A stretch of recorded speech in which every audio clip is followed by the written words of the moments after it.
Welcome to this YSL Microsoft Excel tutorial. In this video, we're going to cover the basics of the sum function. So we'll start with the basics of showing you how to sum up a single range of cells, then look at how to use the AutoSum feature to save you a little bit of typing. We'll also show then how you can sum up across multiple non-contiguous ranges. We'll show how to use the sum function in group mode to add sums to multiple sheets at the same time. We'll look at how to use sum to sum across a range of different worksheets, and then at the end of the video, a quick look at how to use sum to create quick running totals. So let's get started. To get started, I've created a workbook containing several lists of films. I've got one worksheet which shows separate lists of the top 10 highest grossing films from the past 3 years, and then I've got that same data separated out onto 3 individual worksheets. Finally, I've got one worksheet that shows the top 50 highest grossing movies of all time. As usual, if you want to follow along with the video, I'll drop a link in the description below so you can download this same sample data and then follow along with me if you'd like to. So this video is all about working with the sum function, which is almost certainly the first function that everybody always learns how to use in Excel. It may well be that you don't learn anything new from this video, but I'll try and show you a few neat tricks involving the sum function to make it worth your while watching. So the basic idea of the sum function is it allows you to add up a range of numbers, and the main advantage it gives you is that it lets you move away from the very slow and clunky way of adding up a list of numbers. So for example, if I wanted to add up the run times of the 2021 highest grossing films and put the result in cell D13, I could say equals D3 plus D4 plus D5, and I'm already bored. So we're not going to pursue this. What we're going to do instead is use the sum function. So I'm going to abandon that formula and replace it with one that uses the sum function. So I can type in equals sum and then open up a set of round brackets, and then in several different ways I can select the range of cells I want to sum up. For this first example, I'm just going to click and drag with the mouse to select cells D3 to D12. I can then close the round brackets and then hit enter, and there we go, there's the total of that range of cells. I can do the same thing with the worldwide gross, type into cell E13 equals sum, open some round brackets.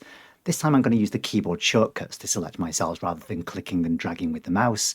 So I'm going to press the up arrow key once to highlight cell E12. Then I'm going to hold down the Shift and Control keys and tap the up arrow key once, which will expand my selection up to cell E2, which isn't quite what I wanted. I wanted it to end at cell E3. So I'm going to hold down the Shift key and tap the down arrow key once. With such a short list as this, it would have certainly been quicker to click and drag with the mouse, but in much longer lists, that sequence of keyboard shortcuts is a little bit faster. We've got hundreds or thousands of rows to select. Anyway, at that point, if I close the round brackets, we can see it says sum E3 to E12. I can then hit enter, and I'll get the grand total of that set of numbers as well. So typing in the sum function is certainly a lot quicker than adding up the individual cell values, but we can make things even quicker by employing the AutoSum feature. The idea behind AutoSum is that it will insert the sum function and try to predict which range of cells you want to add up. So I'm going to scroll down to my 2022 highest grossing films and click into cell D27, and I want to add up the list of runtimes again. On the home tab of the ribbon, there's a button called AutoSum, you can see over here. If I click on that button, it will insert the sum function and predict which block of cells I want to sum up. It works best when your sum is somewhere in contact with the range of cells you're trying to add up, so it correctly predicts this time D17 to D26, and if I just hit enter, there we go, there's the grand total. There's also a keyboard shortcut you can use to employ the AutoSum feature, so if I select cell E27, if I hover the mouse over the AutoSum button, you can see the keyboard shortcut listed there is Alt and equals. So if I press that keyboard shortcut, Alt and equals, it again predicts the range of cells I want to add up, and if I hit enter, I might just need to widen the column there so I can see the result clearly, and there we go. You can even do that for multiple cells at the same time. If I scroll down to the 2023 list and highlight both the runtime and the worldwide gross total cells, and press Alt and equals or click the AutoSum button, it doesn't even bother asking me which range of cells I want to add up this time. It correctly predicts that in that cell I want to add up D31 to D40, and in that cell E31 to E40. The only downside to adding the the totals in multiple cells at the same time is we don't get the formatting applied correctly. So I'd have to apply that manually, but that's kind of trivial. I think I'd pay the price of having to manually format that cell to create lots and lots of grand totals really quickly and easily. So far, we've used the sum function to add up single ranges of cells, but you can also use sum to add up values in multiple non-contiguous ranges. So for this example, I'd like to create a grand total runtime in cell H2. And just for this first example, I'm going to pretend that I don't already have the individual subtotals calculated for each table. I want to select multiple non-contiguous ranges in the runtime column. Using the AutoSum feature isn't particularly helpful here, as there are no suggestions for what cells I want to add up. If I click AutoSum or press Alt and equals, you can see there's no suggestion made. Although it does mean that we don't have to type in equals sum, so there is that small benefit there. I'm just going to start selecting the ranges of cells to add up, so I'm going to select cells D3 down to D12. And then you can see in the tooltip, I hope, you can see that there's a number 1 and then a number 2 parameter. If I type in a comma, it'll move me on to the number 2 parameter and then expose the number 3 parameter. And you can carry on doing this, adding up to 255 different individual ranges. Don't worry, we're not going to go anywhere near that far in this video. I'm just going to scroll downwards and then highlight the next range of cells, type in another comma, scroll down again and then highlight the next range of cells, and so on. Don't forget, if your formula scrolls off the page, you can still see what you're doing in the formula bar at the top of the worksheet. So that formula looks complete to me. I'm just going to press enter, and then we can return to the top and see the grand total. It also works, of course, if you've already calculated the subtotals in individual cells.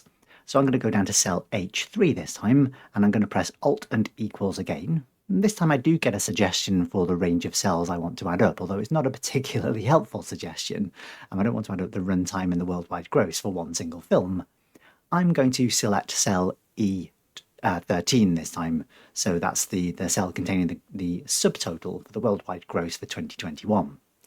Then I can type in a comma and then select the next subtotal, and another comma, and the final subtotal, and then just press enter to see the final result. If I change the width of the column at least. There we go. For the next example, I'd like to look at what we can do if our lists were separated onto 3 individual worksheets. So I've got top 10 2021, 2022 and 2023 on separate sheets. I want to add up the runtime and worldwide gross on each of those sheets, but I don't want to have to do that 3 times individually. So what we're going to do is use group mode to add the totals on all 3 sheets at the same time. I'm going to start by selecting the top 10 2021 worksheet, then hold down the Shift key and select by clicking on it top 10 2023.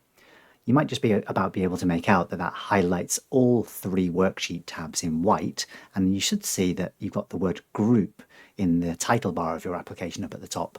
So that means you've got more than one sheet selected. So whatever you do on the sheet you're looking at will affect all the sheets that are currently in the group.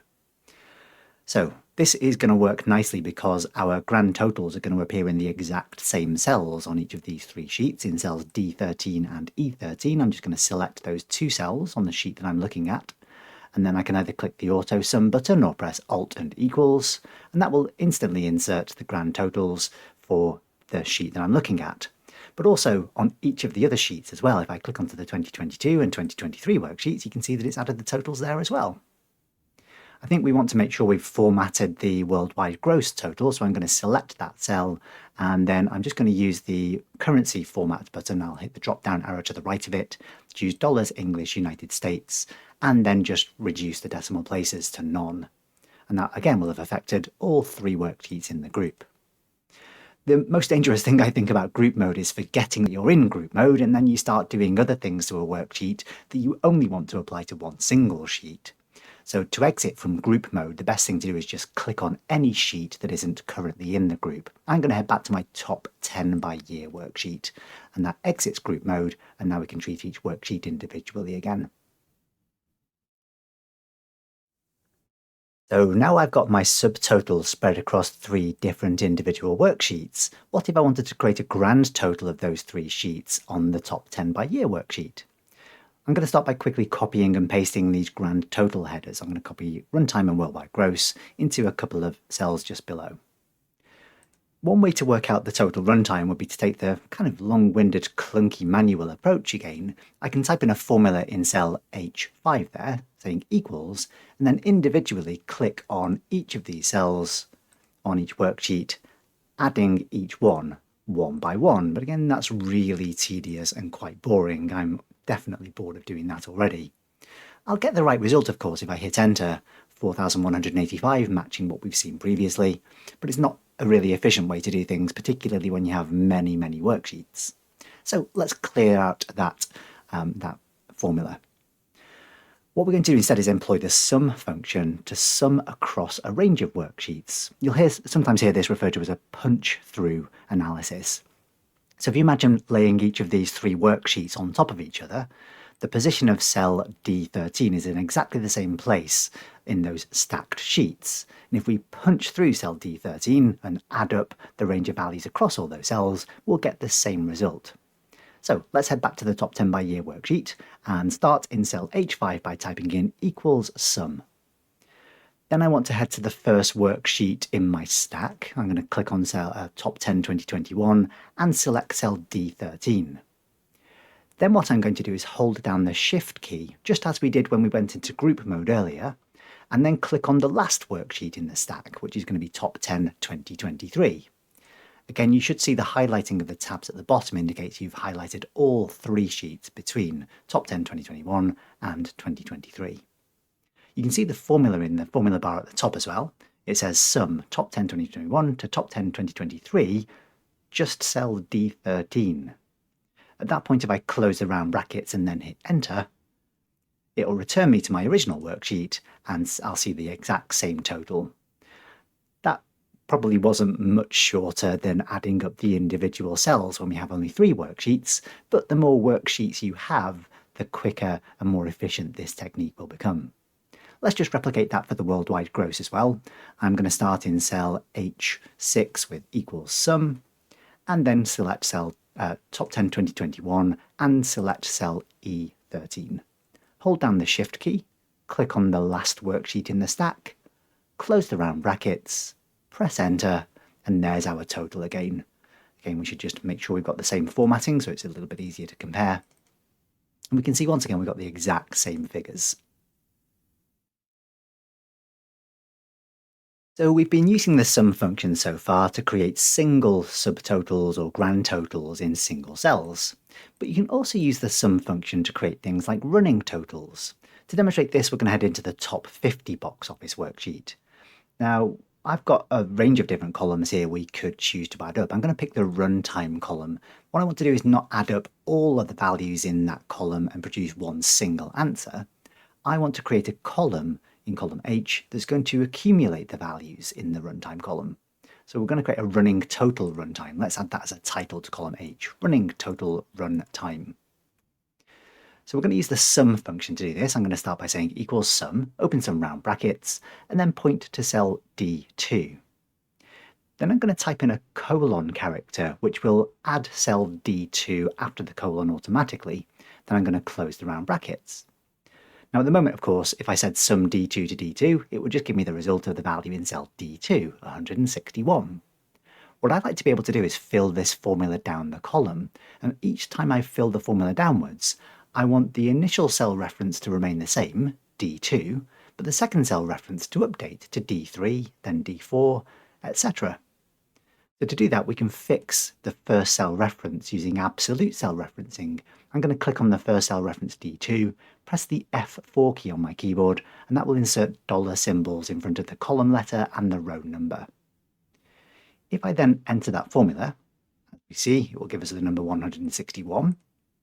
I fill the formula downwards one row, you can see that the cell referencing here is D2 to D3, so it's adding up the running total runtime. At this point, I can just fill the formula down the entire column by double-clicking on the autofill handle.